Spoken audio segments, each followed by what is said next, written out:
మన శరీరం ప్రకృతి యొక్క ఉత్తమమైన సృష్టి.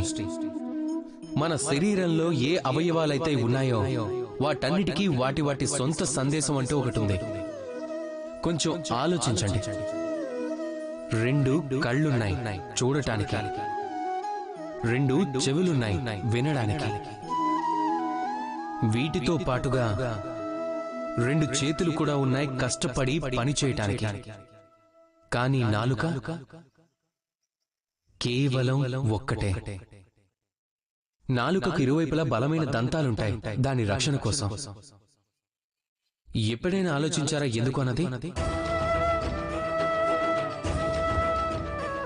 ఎందుకు అంటే మాట. ఇక మాటల ఉపయోగం మనుషుల యొక్క అతి పెద్ద ఆయుధం. దానిని ఉపయోగం ఎంత ఆలోచించి వాడగలిగితే మనిషి జీవితంలో అంతే పైకి ఎదుగుతాడు. ఇప్పుడు అర్థమైంది కదా?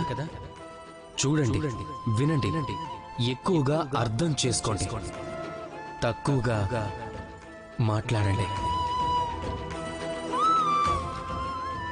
రాధాకృష్ణ.